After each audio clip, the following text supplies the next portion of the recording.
Hi, everyone. My name is Victor Ekuta, and today I'm excited to share my presentation with you entitled Towards Equitable Brain Science and Brain Health. I have nothing to disclose. First, I'll start off with a discussion of timely intervention and the importance that time plays with overall brain health. From there, I want to discuss the challenges in timely intervention faced by certain racial and ethnic groups by highlighting recent research of dementia that shows the disparity of diagnoses given to Black, Asian, and Hispanic patients compared to white patients. Finally, I'll conclude the talk with discussion of possible solutions and tangible examples of how we can help address pressing racial and ethnic inequities in healthcare. To start off, I'll begin with a quote from Dr. Camila Gomez, which highlights the importance of timely intervention in preserving brain health. In 1993 editorial, Gomez stated, unquestionably, the longer therapy is delayed, the lesser the chance that it will be successful, and early intervention will probably be a major determining factor in the limitation of the damage of neurons located in the ischemic penumbra. Simply stated, time is brain. And for nearly a quarter century, this phrase, that time is brain, has been a fundamental rule of stroke care. So what exactly does that mean? It's one thing to say that time is brain qualitatively, but it's another thing entirely to see that quantitatively. And recent advances in stroke neuroimaging now enable us to do just that. So here you can see a table taken from a 2006 study performed by Dr. Jeffrey Saver. And what you can see is that for every stroke, the brain loses approximately 1.2 billion neurons and ages approximately 36 years. In addition, for every minute in which a large vessel ischemic stroke is untreated, the average patient loses 1.9 million neurons. Similarly, each hour in which treatment fails to occur, the brain loses as many neurons as it does in almost 3.6 years of normal aging. All that to say that once again, time is brain. And so it's important to highlight that this idea or notion that time is brain extends well beyond stroke. And the importance of timely intervention is demonstrated in a wide variety of brain conditions, ranging from Alzheimer's disease to multiple sclerosis, brain tumors, autism, and even schizophrenia. But for the remainder of this talk, I want to focus specifically on Alzheimer's disease. One of the reasons I want to focus on Alzheimer's disease is that it's well known that within Alzheimer's disease, neurodegeneration starts long before symptoms develop. So here in the upper figure, you can see a plot showing biomarker abnormalities as represented on the y-axis, plotted against time on the x-axis. And what you can see is that Alzheimer's disease biomarkers appear to evolve in a predictable and sequential, yet temporarily overlapping manner. Similarly, in the bottom figure, you can see cognitive function, represented by the y-axis, plotted against years, represented by the x-axis. In this time, what you see is that, one, Alzheimer's disease pathology is present even in the absence of symptoms, and two, gradual cognitive and functional impairments are observed as the disease pathology progresses. So in other words, much like we saw with stroke, timely intervention in Alzheimer's disease could be crucial to reducing brain damage and preserving overall brain health. Unfortunately, however, current research suggests that there are still many challenges in the timely intervention of brain health for racial and ethnic minorities, as I will highlight in two studies. And so the first study I'm going to highlight comes from a recent study published in JAMA Neurology by Soy et al., where they found that dementia diagnoses lag in ethnic and racial ethnic minority groups. So specifically in the study, Soy and colleagues analyzed the relationship between race and ethnicity and the timeliness and comprehensiveness of dementia diagnosis using claims filed by 10,472 California Medicare fee-for-service beneficiaries. In order to evaluate the timeliness of a diagnosis, the researchers considered whether a patient first received the diagnosis of incident mild cognitive impairment instead of dementia. Strikingly, they found that compared with white beneficiaries, those who identified as Asian, Black, or Hispanic were less likely to receive a timely diagnosis. In addition, they found that Asian beneficiaries also received fewer diagnostic evaluation elements. So that's things like specialist evaluation, laboratory evaluation, and neuroimaging. It's important to note that these associations remain significant even after adjusting for age, sex, comorbidity burden, neighborhood disadvantage, and rural, coming from a rural environment. So what about the next study? So the second study, which also comes from JAMA Neurology, was a study conducted by Powers et al., where they found that trends in dementia risk disparities remain stagnant. So what does that mean? Well, specifically, Powers et al. Used the US Health and Retirement Study to investigate trends in the incidence and prevalence of dementia and covered a striking finding. Rates of dementia for Black Americans remained disproportionately high between 2000 and 2016, even as the rates of dementia for the US population remained relatively stable or even declined. In addition, the investigators found no evidence that the relative Black-white disparities in incidence or prevalence were decreasing during the same period. So give a little pause for you just to digest some of this.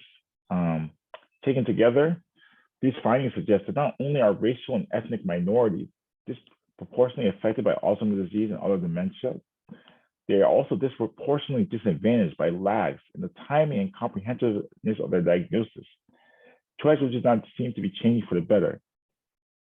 Thus, there's really an urgent need for solutions.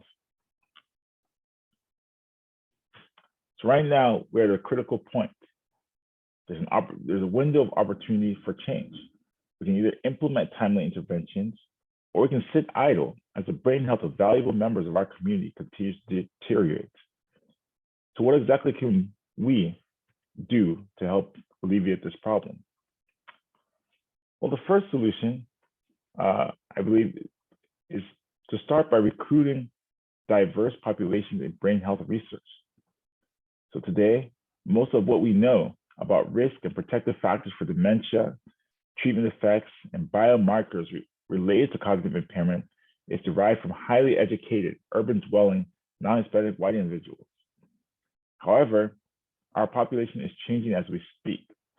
So here in the upper right, you can see a figure which shows the number and diversity of the population for the age 65 years and older age group. And what you can see is that the population of minority individuals within this group is steadily increasing, thus really increasing our need to recruit diverse populations. And so how exactly can we do that? Well, first, recruitment must be based on a foundation of mutual trust and respect, establishing a collaborative, mutually beneficial relationship between the community and the research team. So it's important to be a part of the community that you're trying to recruit from. Second, employing team members with extensive ties to community and including sufficient numbers of staff and investigators who reflect the individuals in the community. So, you're trying to increase the number of Black patients you have within your research studies. It's helpful to have people that live within that particular community help you with doing the on-the-ground recruitment. Third, identify key contacts within the community for networking purposes is important. Recognizing that stakeholders are not always going to be religious clergy or political figures.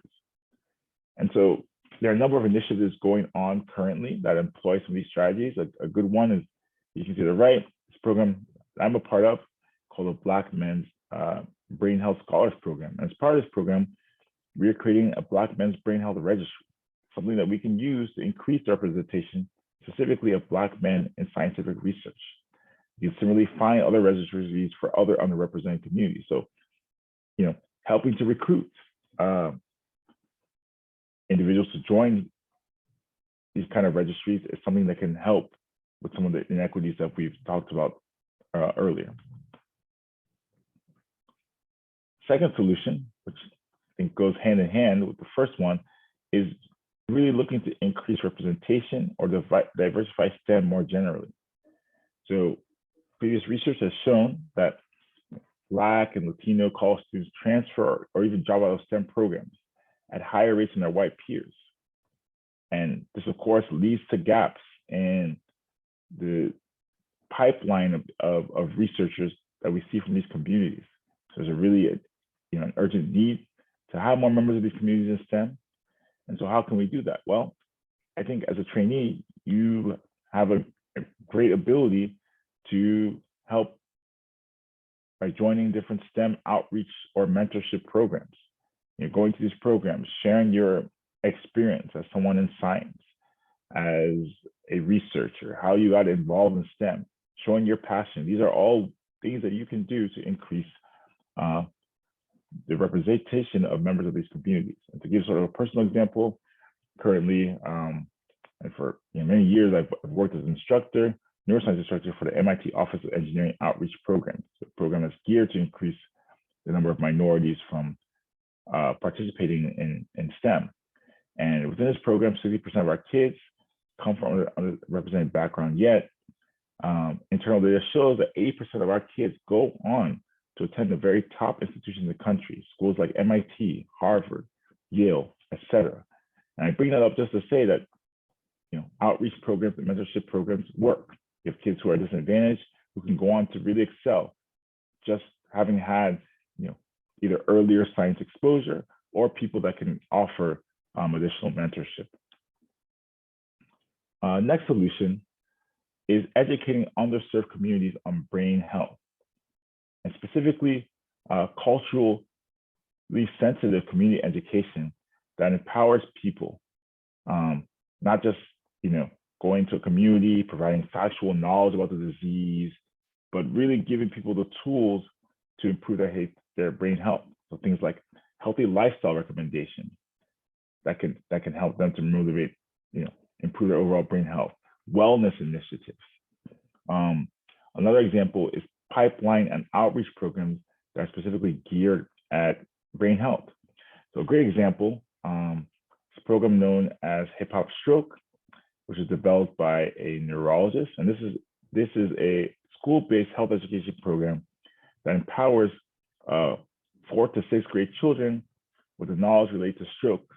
By getting them excited about strokes through using catchy hip hop music, cartoons, and an interactive program. And this program has been widely successful. In fact, they published research about this program that shows that children truly leave with an understanding of what a stroke is, how it occurs, how to recognize signs and symptoms, and what to do. And in fact, they found that this knowledge even persists up to 15 months later. So programs like this, which really, educate communities about brain health and gets them, actively involved in helping to improve their brain health, really can have a long, enduring impact.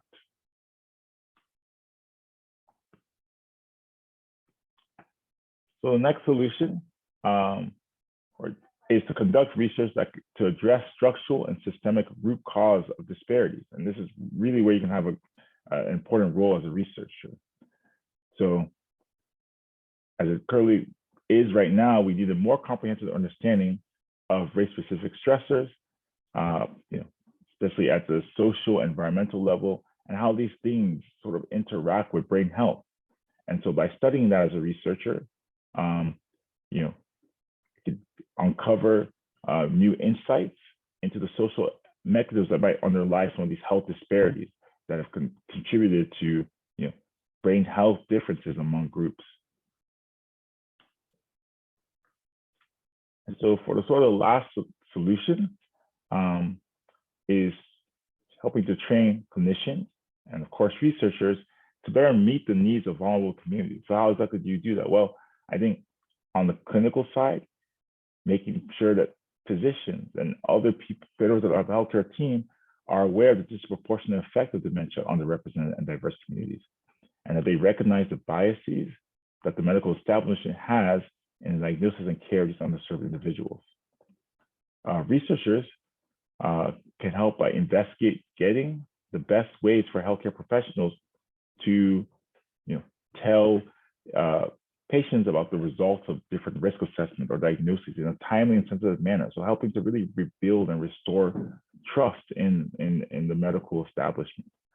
And also, as a researcher, you can investigate, more appropriate and effective biomarkers in treatment, right?